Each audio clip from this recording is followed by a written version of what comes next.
Bonjour à tous et bienvenue dans ce nouvel épisode. Je suis Sarah Chapelle, je suis la journaliste d'Investali et aujourd'hui je vous retrouve pour ce nouvel épisode toute seule.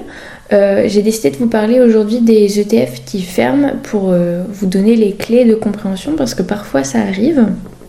On sait que 47% des ETF qui sont mis sur le marché ont par la suite été retirés. Donc je vous explique aujourd'hui comment ça se passe et quels sont les critères à prendre en compte pour peut-être éviter de se retrouver dans cette situation. Alors déjà, il y a certains signes avant-coureurs. Il y a un des critères à prendre en compte lorsque vous choisissez dans quel ETF vous allez investir, c'est de savoir le volume du fonds. Donc en gros, si un ETF comporte plus de 100 millions d'euros ou de dollars en fonction d'actifs sous gestion, on dit qu'il est plutôt assuré de rester sur le marché. Si c'est en dessous, le risque commence déjà à être un petit peu plus important. Il y a également l'âge du fonds, entre guillemets. S'il a un faible volume et que l'ETF est âgé de plus de 3 ans, ses chances de survie se réduisent parce que l'émetteur estimera qu'il n'est sûrement pas assez rentable et voudra au moins le restructurer. Il y a aussi certains émetteurs qui ont des politiques de fusion. Ça se voit en ce moment sur Amundi et Lyxor qui se sont associés et du coup ils sont en train de restructurer toute leur gamme. Et enfin, il y a aussi si on voit une tendance baissière qui perdure et que donc les investisseurs perdent de l'intérêt envers l'ETF, l'émetteur n'aura pas vraiment de raison de le garder et il y a de grandes chances qu'il disparaisse du marché. Ensuite, on a deux cas de figure. Alors d'abord, il y a la fusion de fonds et il y a également la liquidation du fonds. C'est pas exactement la même chose, donc je vous explique.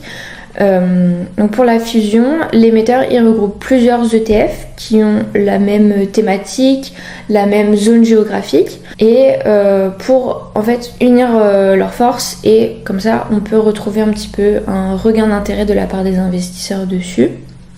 Cette fusion, elle doit être validée par l'autorité de surveillance financière pour s'assurer que l'ensemble des fonds concernés suivent les mêmes stratégies pour pas qu'il y ait de conflit de stratégie et toujours pour protéger au maximum les épargnants. C'est de toute façon leur but principal à toutes ces agences de régulation. Et après, il se passe quelques jours pendant lesquels le trading de ces ETF qui sont impliqués dans cette fusion elle s'arrête avant de reprendre sur le nouvel ETF créé à partir de tous ces ETF de base. Et donc pour la liquidation du fonds, l'argent il est redistribué en intégralité aux investisseurs du fonds. Il se passe quelques jours entre la fin du trading de l'ETF et la liquidation et le reversement des liquidités, ça prend quelques jours. Vous n'aurez pas de perte de capital dans ce cas de figure-là. Et donc comment faire quand ça arrive ? Déjà, il ne faut pas paniquer parce que l'émetteur, il est obligé de vous prévenir 1 à 2 mois à l'avance de la fermeture ou de la fusion. Dès qu'il y a un changement sur les ETF dans lesquels vous investissez, puisque ce sont des produits qui sont très transparents, ils sont obligés de vous prévenir. Et donc, puisque vous êtes prévenu 1 à 2 mois à l'avance, ça vous laisse le temps de repensez peut-être votre stratégie d'investissement. Si jamais vous voulez faire des changements, c'est peut-être le bon moment de le faire. Mais si vous voulez, donc si c'est une liquidation, ma foi, vous allez retrouver votre argent. Si c'est une restructuration et que cette restructuration ne vous convient pas ou qu'elle ne convient plus à vos objectifs, vous pouvez déplacer vos investissements ailleurs si vous le souhaitez.